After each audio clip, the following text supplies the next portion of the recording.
কোরবানির ঈদ তো চলে এলো। সবাই যার যার সামর্থ্য অনুযায়ী কোরবানি দিব ইনশাআল্লাহ। সেই মাংস রান্না সুস্বাদু করার চেষ্টা করি আমরা সবাই। আজকে তেমন একটি রেসিপি নিয়ে আসলাম। আসসালামু আলাইকুম, কেমন আছেন সবাই? স্কিনে মাংসগুলো দেখছেন কিরকম কষা একটা মাংস হয়েছে। বিশেষ করে কোরবানি এমন একটি মাংস রান্না করলে সবাই মন জয় করতে পারবেন। এই মাংসটি রান্না করার জন্য প্রথমে আমাদের একটি মশলা বানিয়ে নিতে হবে। প্রথমে নিব দারুচিনি একটি,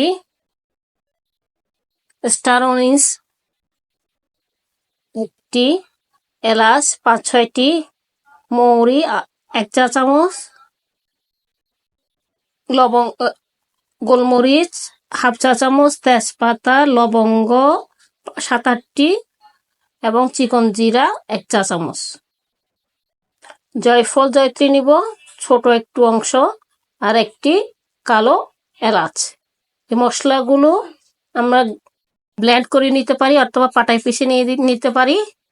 এখন 1 কেজি গরুর মাংসের মধ্যে আমি দিয়ে দিব 2 টেবিল চামচ পেঁয়াজ বাটা, 1.5 চা চামচ রসুন বাটা, 1.5 চা চামচ আদা বাটা, হলুদ গুঁড়া 1 চা চামচ, মরিচ গুঁড়া 1.5 চা চামচ এবং যে মশলাটি বানিয়েছিলাম সেটি দিয়ে দিয়েছি। এখন আমরা আরেকটি সিক্রেট মশলা তৈরি করে নিব। এর জন্য লাগছে 1 চা চামচ মৌরি, 1 চা চামচ চিকন জিরা এবং 1 রাঁধুনি লাগবে। এই 3টি মশলা আমরা ভালো করে তেলে গুঁড়ো করে নিয়ে দিয়ে দিব। এখন দিয়ে দিচ্ছি 2টি তেজপাতা, 4-5টি এলাচ, একটি কালো এলাচ, দারচিনি একটি ভেঙে দিয়ে দিলাম। এখন দিয়ে দিলাম স্বাদ মতো লবণ এবং 1/2 কাপ সরিষার তেল। সরিষার তেল দিয়ে আমি এটি রান্না করব। এবার সবগুলো মশলা আমরা ভালো করে মেখে নিব। যে মশলাটি দেখিয়েছিলাম ওই মশলাটি আমি দিয়ে দিয়েছি 2 চা চামচ। সবগুলো মশলা এখানে দিয়ে দেওয়ার পর এখন আমরা ভালো করে মেখে নিব। আর একটু তেল দিয়ে দিয়েছি, আমার একটু তেল কম হয়েছে বলে মনে হয়েছে। সবগুলো মেখে রেস্টে রাখবো আধা ঘন্টার মতো।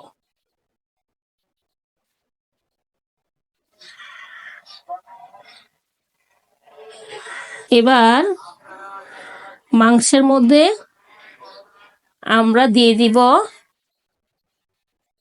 2 কাপ গরম পানি। এখানে আমি হাতটা ধুয়ে দিয়ে দিয়েছি এবং সাথে দিয়ে দিব 2 কাপ গরম পানি। 2 কাপ পানি দিয়ে দেওয়া চুলার উপর তুলে দিয়েছি। আমার চুলার আঁচটি মিডিয়াম টু হাই এর দিকে আছে, দেখতে পাচ্ছেন। মাংস থেকেও কিছু পানি বের হয়েছে। এই পানি দিয়ে আমার মাংসটি সিদ্ধ হয়ে যাবে।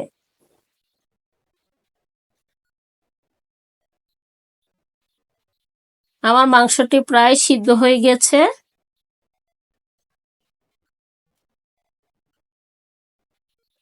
নেড়ে চেড়ে দেখব মাংসটি সিদ্ধ হয়েছে কিনা।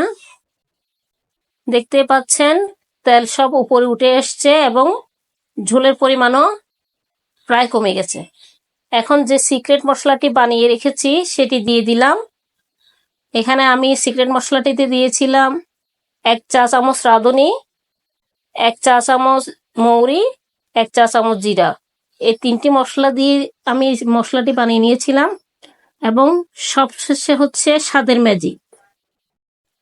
আমি অল্প করে রাইস ব্রেন অয়েল নিয়ে নিয়েছি। আপনারা সয়াবিন তেল অথবা সরিষার তেল যে কোনো একটি দিতে পারেন। এখন দিয়ে দিলাম কয়েক কোয়া রসুন। এই রসুনগুলো আমরা তেলে ভালো করে ভেজে নিব, লাল করে বাদামি করে ভেজে নিব।